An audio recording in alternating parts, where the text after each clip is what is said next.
तो जब तुम इन दो कंपाउंड्स को मिक्स करोगे तो बनेगा। सर, मैं आई गो टू टॉयलेट। ये लो चले मूतने साहब, ब्रेक में नहीं जाते बनता क्या?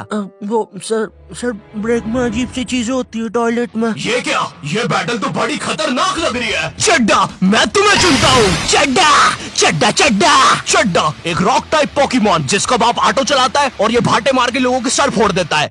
पागल सा कहीं का। ये चड्डा को कैसे हराएगा? हाँ, अब इसको क्या होगा?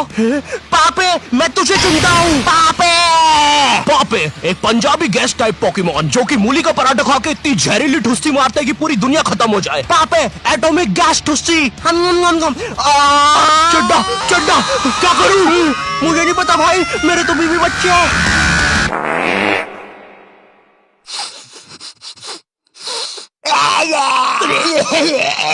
टीनेजर्स।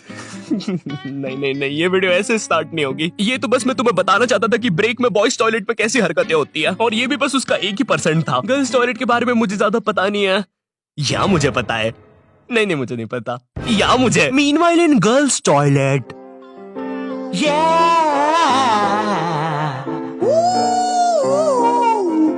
ये कहानी है गर्ल्स टॉयलेट के पीछे की।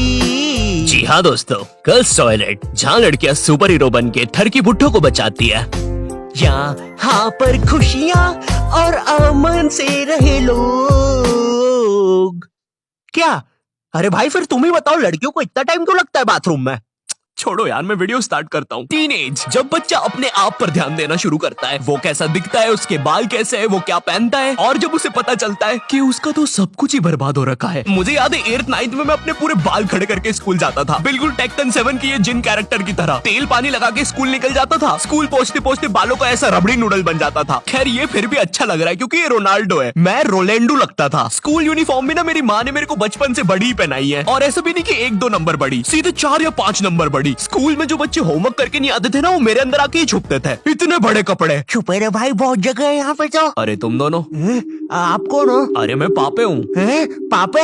अब तू तो 4 दिन से लापता है ना, हमने बाहर तेरे पोस्टर्स देखे। 4 दिन? मुझे तो यहाँ पे 40 साल बीत चुके हैं। देखो इसकी यूनिफॉर्म के अंदर टाइम बहुत तेज चलता है। बाहर भली 4 दिन ही हुए होंगे, लेकिन यहाँ मैंने 40 साल जी लिए हैं। मैं जब अंदर आया था मैं भी तुम्हारे बराबर का ही था। माँ को देखे आज 40 साल हो चुके हैं।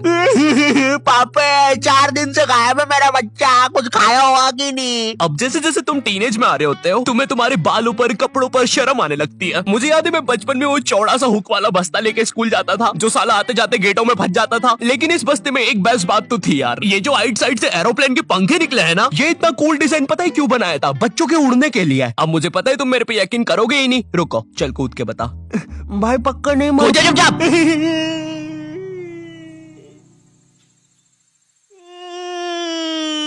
मैंने तो बोले। अरे बाप रे, अब तो लाइट चली जाएगी। मुझे अपना फोन चार्ज पे लगाना चाहिए। टीनेज में ना तुम्हें तुम्हारी इमेज की बहुत ज्यादा परवाह होती है, लेकिन तुम्हारे माँ बाप को उससे घंटा फर्क नहीं पड़ता। उनके लिए तुम अभी भी रात में छुप के सूखा बॉर्नविटा खाने वाले बंकू हो।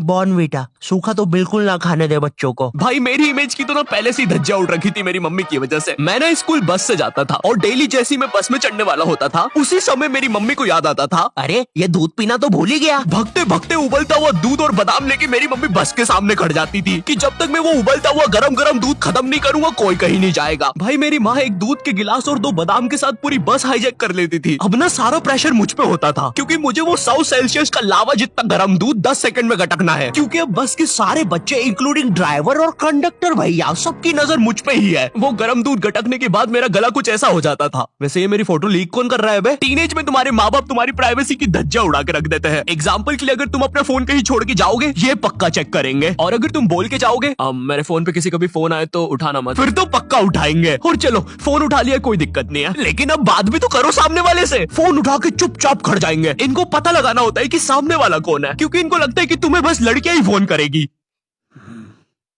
हेलो, ये कौन लड़की फोन कर रही है तेरे को? अरे मम्मी आकाश है, ध्यान से सुनो। तो इसकी आवाज लड़की जैसी क्यों आ रही है? क्योंकि दिमाग में लड़की घुसा के रखी है आपने, और लड़की बोल के उसकी अलग बेइज्जती मार रहे हो। क्या सच में मेरी आवाज इतनी लड़की जैसी है? कहीं मैं सच में तो लड़की नहीं? बहुत हो गया, अब मैं अपनी शक्तियों का गलत इस्तेमाल करूंगा। और इसी तरह आकाश ने अपनी शक्तियों का गलत इस्तेमाल शुरू कर दिया। बेबी एक बार फिर से बोलो ना प्लीज ना। रिचार्ज करवाओ ना सोना बाबू। विंगाडियम लेवियोसा। सुनो सुनो, मेरी सारी जायदाद मेरी बेबी के अकाउंट में डाल दो, और हाँ 253 का रिचार्ज। 256 का बाबू। 256 का रिचार्ज भी कर दे। हो गया सर, हो गया, काउंटर मत तोड़ो हमारा, हो गया। Baby baby baby baby. सब छोड़ के चले जाते हैं। और इसी तरह आकाश बन गया दुनिया का सबसे बड़ा स्कैमर। ये ऐसे क्यों हंस रहा है? मुझे क्या पता, शायद जो नशे अभी हम करने वाले हैं उसने पहले ही कर लिए होंगे। तो तेरी गर्लफ्रेंड नहीं है फिर? नहीं है, बोला तो सही। ठीक है जा। वैसे एक सेकंड, नशे के बारे में क्या बोला तू? अगर तुम अपने फोन की तरफ देख के इतना सा भी मुस्कुरा दोगे ना तो इन्हें लगेगा तुम अपनी गर्लफ्रेंड से बात कर रहे हो। और चलो मान भी लेते हैं अगर मैं अपनी गर्लफ्रेंड से बात कर रहा हूँ तो मैं मुस्कुराऊंगा क्यों? अरे भाई वो गर्लफ्रेंड है मेरी, जोकर थोड़ी ना। अरे अरे नहीं नहीं। ओए सुरेश, क्या तुम्हें ये नाव वापस चाहिए? अंदर आओ। ओए रहने दे, नाली वाली नाव है वैसे भी, तू ही रख ले। और तेरे को शायद कहीं देखा है मैंने।